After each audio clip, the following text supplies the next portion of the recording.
Christmas and New Year gone by. Gaza is now home to the largest cohort of child amputees in the world, the largest orphan crisis in modern history, and a whole generation in danger of suffering from stunting, causing irreparable physical and cognitive impairments. Over 15,600 children have been killed violently. Tens of thousands more of Gaza's children are injured or missing, and many of those surviving are so traumatized that they openly express the wish to die. They, like everyone in Gaza, are in desperate, urgent need of assistance, which Israel continues to block.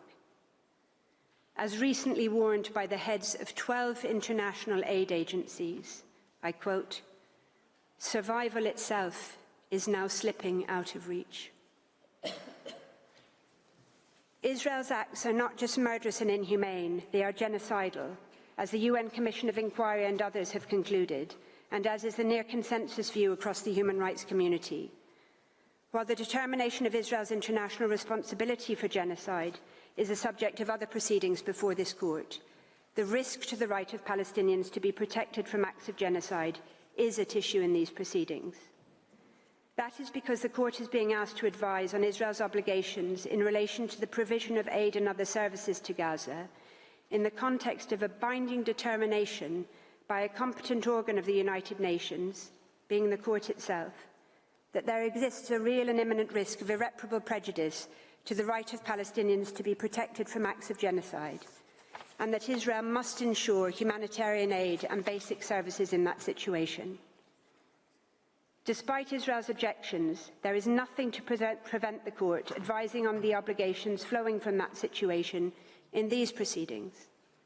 On the contrary, given that what is an issue is at the very least a situation of a risk of a violation of a peremptory norm of an erga omnes nature, the court could itself risk, I quote, failing in the discharge of its judicial functions if it did not declare that there is an obligation, especially upon members of the United Nations, to bring that situation to an end quote, as the court underscored in the South West Africa case. In the context of what UNRWA's Commissioner General has called, I quote, one of the darkest times for our common humanity that we vowed would not happen again, end quote, the court might well consider it particularly important to remind all states again, as it did a year ago in Nicaragua versus Germany, of their international obligations under the Convention on the Prevention and Punishment of the Crime of Genocide, as well as under other binding rules of international law. That brings me to the fourth and penultimate issue, Israel's violations of UN resolutions and the orders of this court. Applying the court's reasoning in Southwest Africa, there is no doubt that the 4 Security Council resolutions addressing the current situation in Gaza are binding decisions pursuant to Article 25 of the Charter, having regard to their subject matter, their imperative language, and the discussions leading to them. Those discussions include the Secretary-General's exceptional triggering in December 2023 of Article 99 of the Charter, the most powerful tool available to him, permitting him to bring to the Security Council, quote, any matter which, in his opinion, may threaten the maintenance of international peace and security, end quote.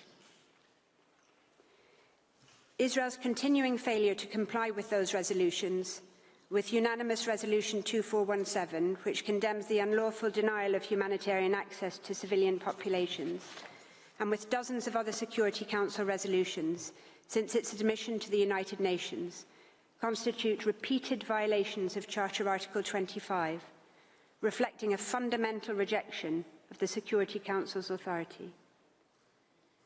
Israel has similarly defied numerous General Assembly resolutions, including those calling for an immediate humanitarian ceasefire, setting out the modalities for the implementation of this Court's 2024 advisory opinion, and, I quote, strongly deploring the continued and total disregard and breaches by the Government of Israel of its obligations under the Charter.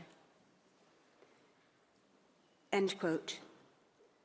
Israel continues to defy Resolution 194, concerning the right of return of Palestinian refugees, with which it unequivocally undertook to comply on being admitted to UN membership, and Resolution ES 1024, demanding that Palestinians displaced during Israel's occupation be allowed to return home, as stipulated by this court in its 2024 opinion.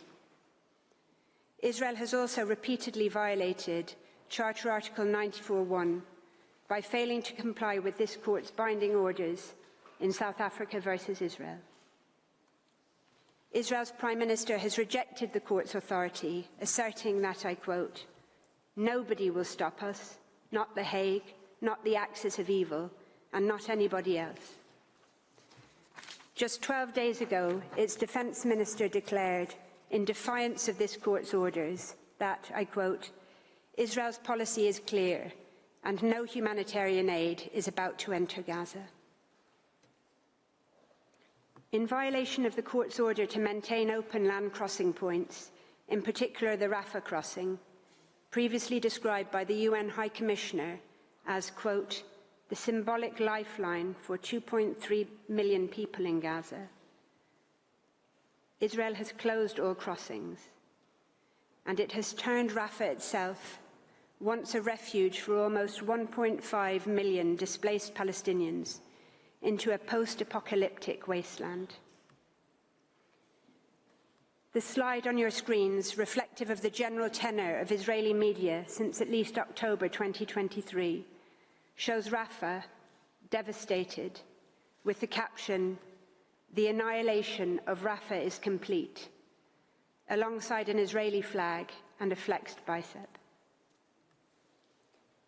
Plans are reportedly underway for Israel to annex 75 square kilometres of Rafah, 1/5 of Gaza, to Israel's so-called buffer zone, permanently. This, together with Israel's continuing maritime blockade, cuts Gaza and its people off from direct aid and assistance and from the rest of the world. In further violation of the court's orders, Israel continues to block UN-mandated investigatory bodies from Gaza, while destroying and burying evidence of its crimes.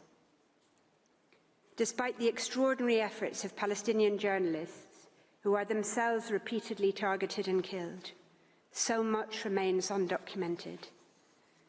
As stated by UNRWA's Commissioner General, I quote, "I shudder to think of what will still be revealed about the horrors that have taken place in this narrow strip of land." Simultaneously, Israel obstructs external investigations. It does so while its officials denounce the UN Commission of Inquiry and the UN Human Rights Council itself as, quote, "a propaganda mouthpiece for terrorist organisations and anti-Semitic Israel haters engaged in blood libels," and calls for the Council to be, quote, "removed from this earth." And so to my final submission concerning the principle of good faith, one of the United Nations bedrock principles set out in Article 2.2 of the Charter. It provides, "All members, in order to ensure to all of them the rights and benefits resulting from membership, shall fulfil in good faith the obligations assumed by them in accordance with the present Charter." The obligation, reaffirmed in the Declaration on Friendly Relations, was described by the court in the nuclear test case as, quote, "one of the basic principles governing the creation and performance of legal obligations, whatever their source," end quote. It reflects not only the maxim of pacta sunt servanda, but also that of qui habet commode, fere debet honora. Whomever receives the advantages must also bear the responsibilities. Israel is failing to fulfill its charter responsibilities in good faith.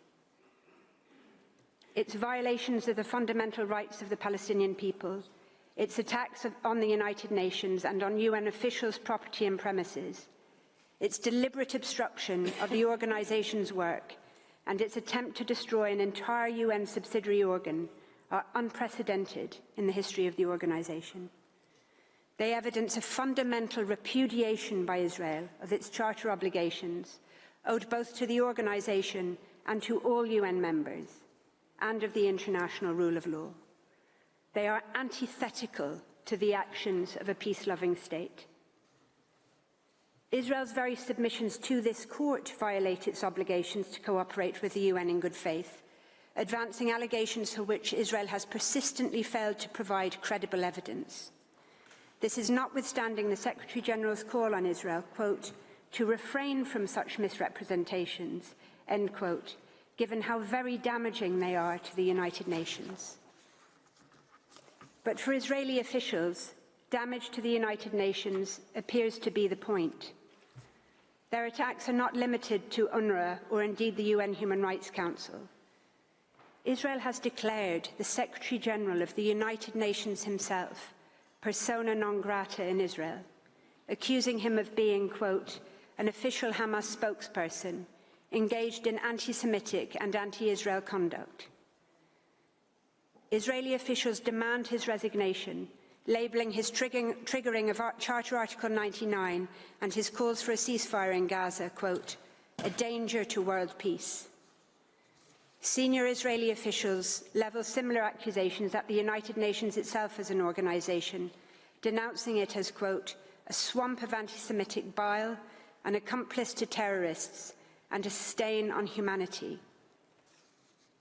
Israeli officials have even sought to discredit this court, calling it, quote, an anti-Semitic court comprising judges from Muslim dictatorships, which has been manipulated and weaponized in the persecution of the Jewish people.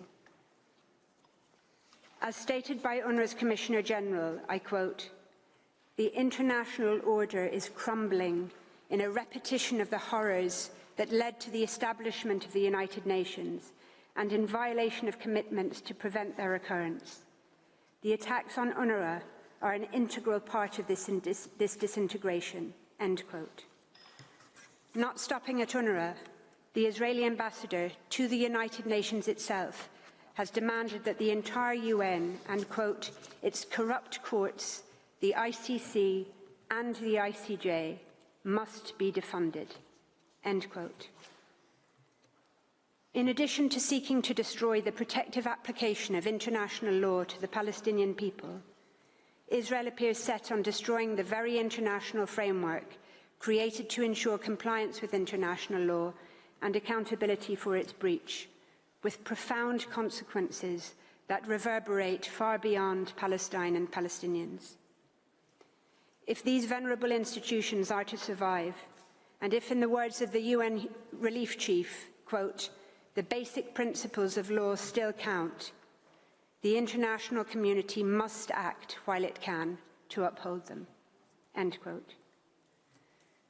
Mr. President, members of the Court, the international community is so acting in seeking the Court's advice on these matters, having regard to the Court's prior vital, unwavering reaffirmation of international law in its 2024 advisory opinion.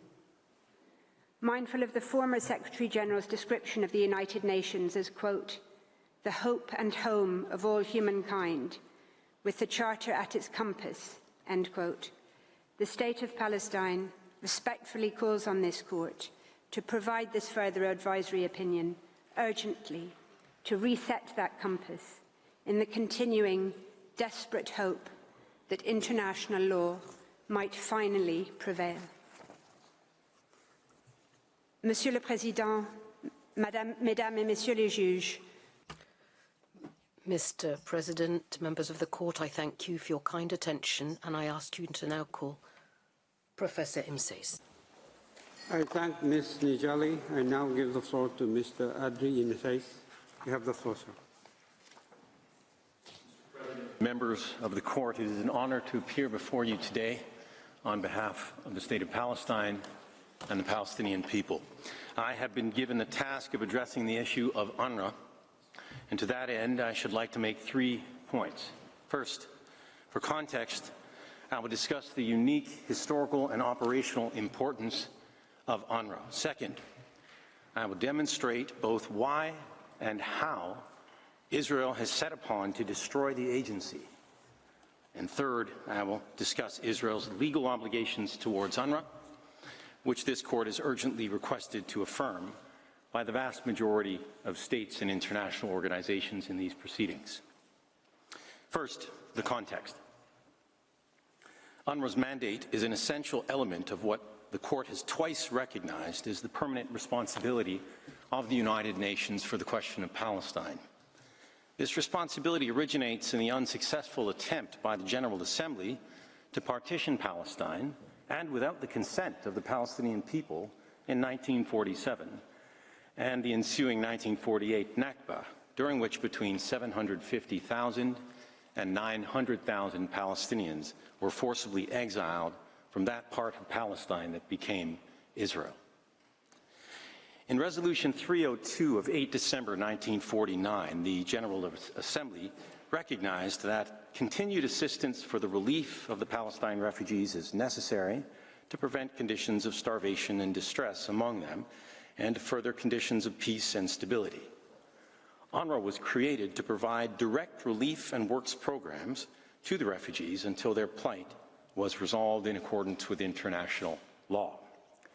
The Assembly therefore determined that UNRWA's mandate was to be discharged without prejudice to the right of the Palestine refugees to return, to restitution, and to compensation in accordance with Resolution 194 of 11 December 1948.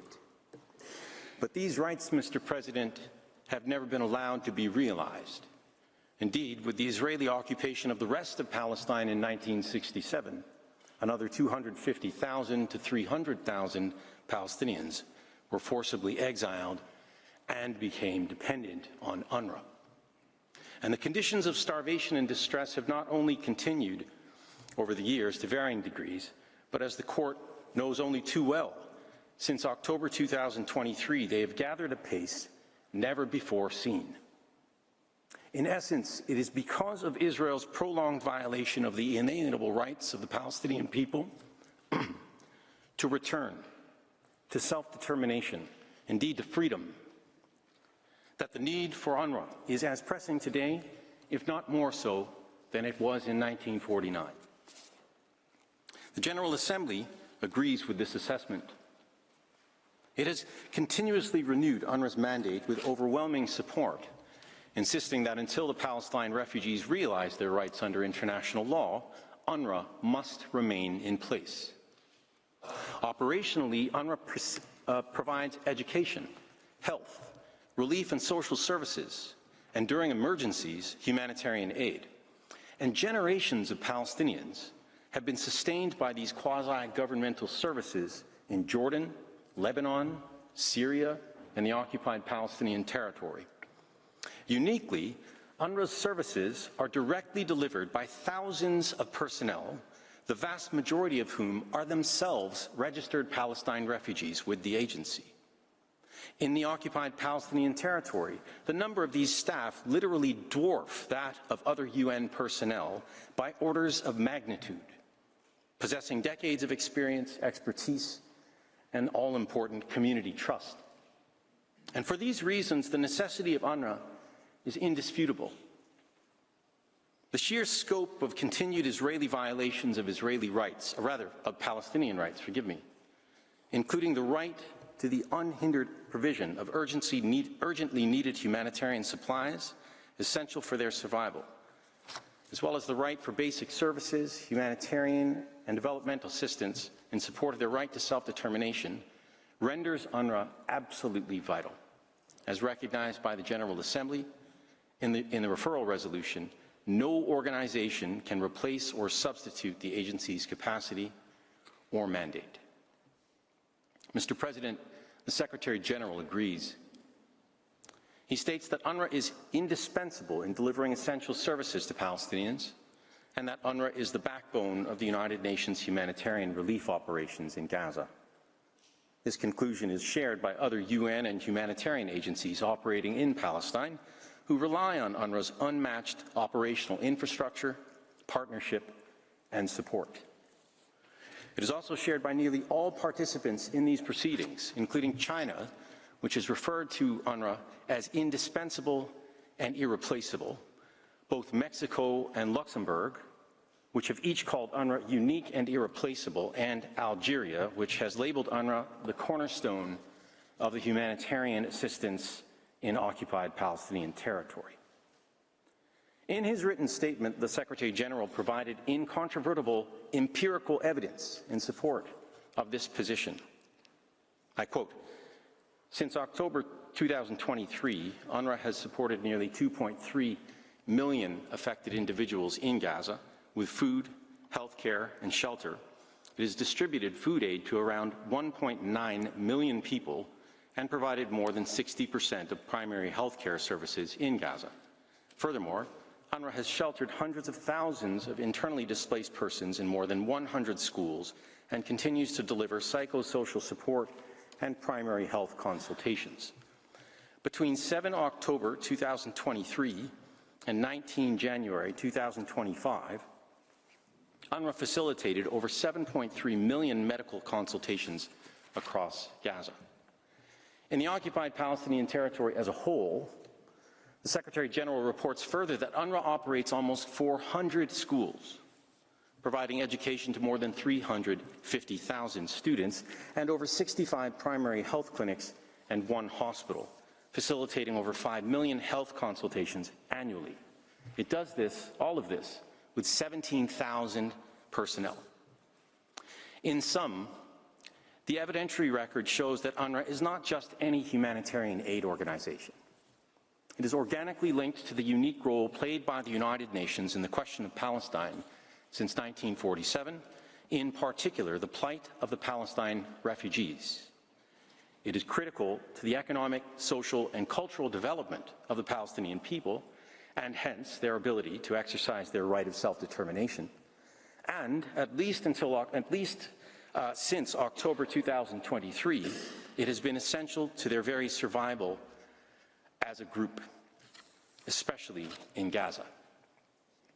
Mr. President, members of the Court, I now turn to the question of why Israel wants to prevent UNRWA from exercising its mandate.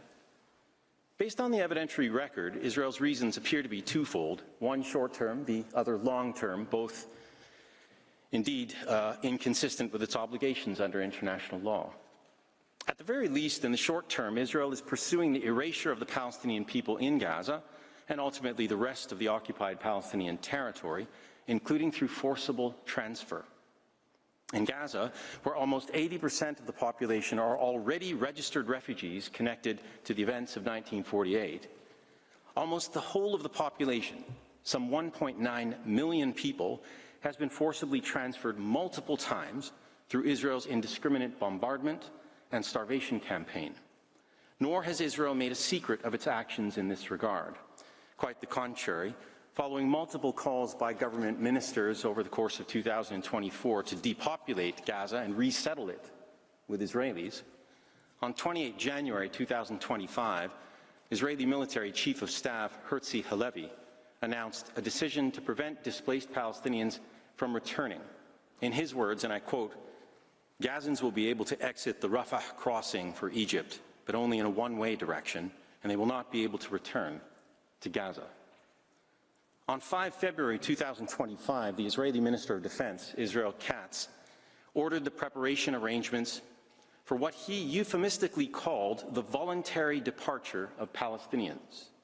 On 19 March 2025, Minister Katz's previously noted final warning to the citizens of Gaza included the following exhortation, and I quote, "Return the hostages and expel Hamas, and other options will be presented to you, including relocation to other places in the world for those who wish. The alternative is utter destruction and devastation," end quote. In the West Bank, in the past 4 months alone, over 40,000 Palestine refugees have been yet again forcibly transferred through the destruction of 4 refugee camps by Israel, aided by armed gangs of Israeli settlers who operate alongside Israeli occupation forces. Palestinian West Bankers are literally being forcibly displaced every day. Mr. President, the writing is on the wall. With these brazen suggestions that the departure of Palestinians would be voluntary, Israel is not merely insulting the world's intelligence, it's just simply assuming the world has none. After killing or injuring close to 170,000 Palestinians, after turning Gaza into a moonscape of dust and rubble with over 70,000 tons of bombs, amounting to more than what was dropped on Dresden, Hamburg, and London combined during World War II, after destroying or damaging over 92% of civilian housing, 88% of schools, 84% of health facilities, 95% of water and sanitation systems, and 92% of roads, use of this Orwellian language by Minister Katz must be seen for what it is: an open call to expel as many surviving Palestinians as possible. And as promised by Minister Katz, he's already announced the establishment of an Israeli directorate to oversee the whole thing. Mr. President, my point here is this: elimination of UNRWA is essential to the success of Israel's dreaded plans. Given the scope of UNRWA's capabilities in providing emergency relief, stability and resilience to the Palestinian population in ways that no other organization can operationally do, it is painfully obvious why Israel insists on eliminating the agency. Quite simply, UNRWA is the last hope that the Palestinian people, particularly in the Gaza Strip, have of surviving Israel's genocide against them.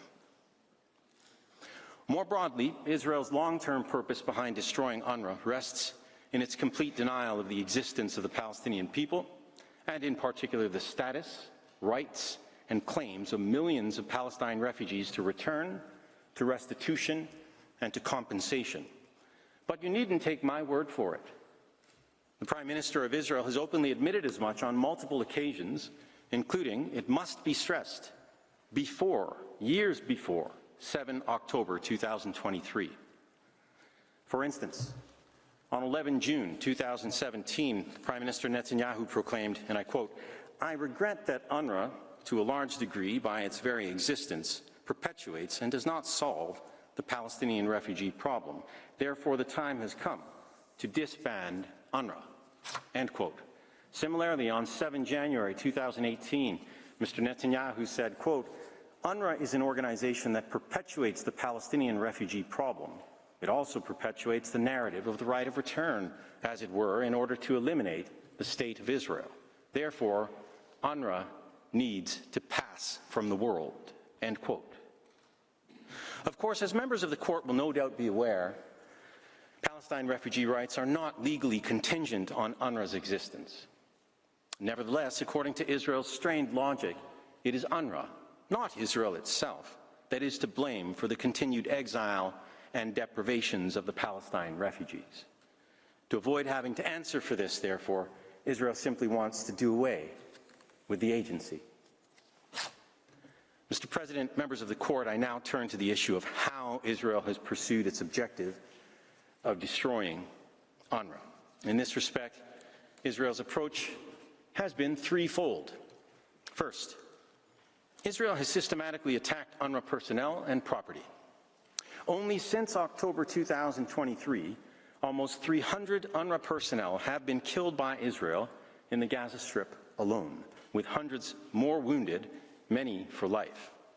Numerous others have been abducted from UNRWA premises and tortured, including to coerce confessions implicating themselves or other agency officials in the events of 7 October. In Gaza, Israel has damaged or destroyed over 310 UNRWA premises since October 2023. These include schools and healthcare facilities, many converted into shelters in which thousands of Palestinian civilians have been killed or injured. In the West Bank, Israel has repeatedly violated its obligations to protect UNRWA premises and property, including UNRWA headquarters in East Jerusalem, which has been subjected to arson attacks by Israeli settlers and is now earmarked for Israeli settlement, having been shuttered by Israel in January.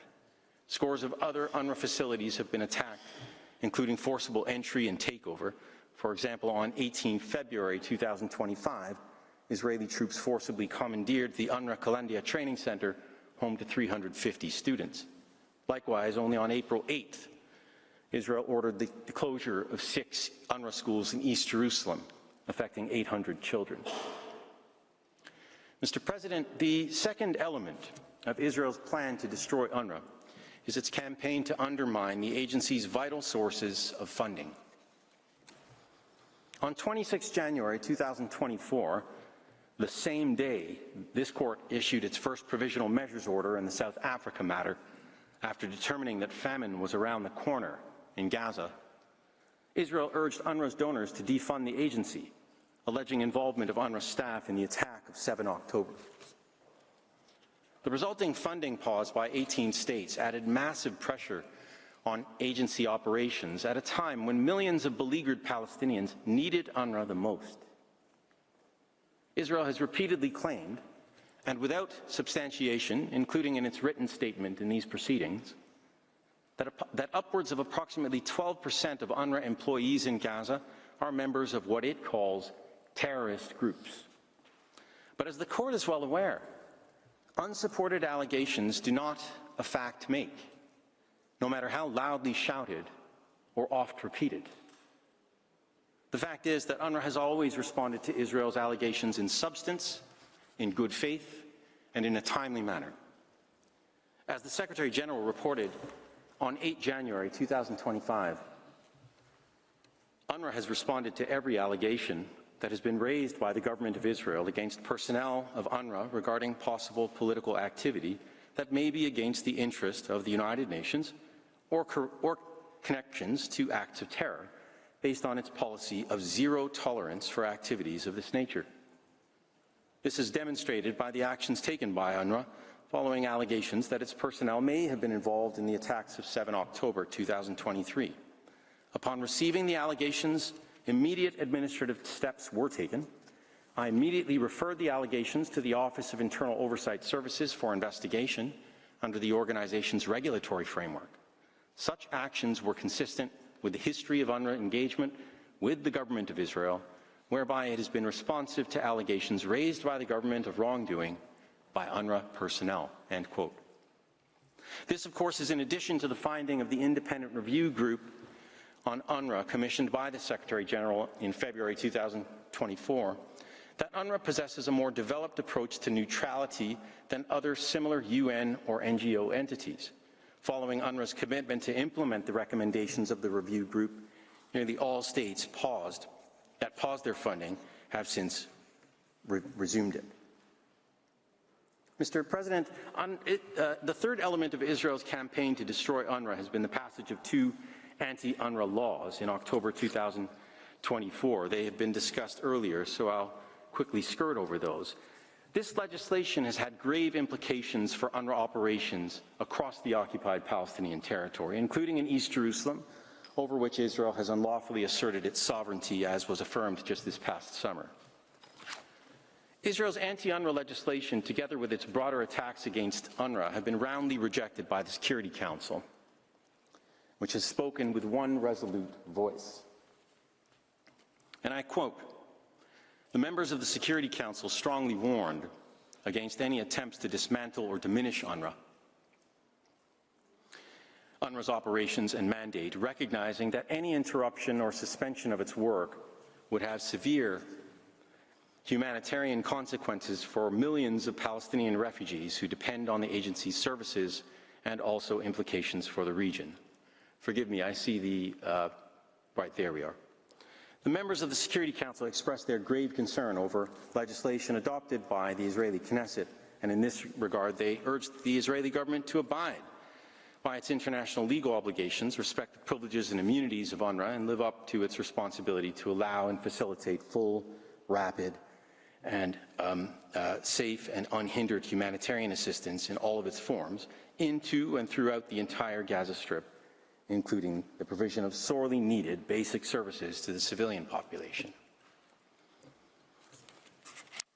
I will now turn to my third and final point, namely, what are Israel's legal obligations in respect of UNRWA? Now, given what you've heard from my colleagues this morning, I can be brief in this respect. First, as part of its obligation to respect the right of the Palestinian people to self-determination, Israel is required to facilitate and expand, not ban, disrupt, or attack UNRWA operations in the occupied Palestinian territory.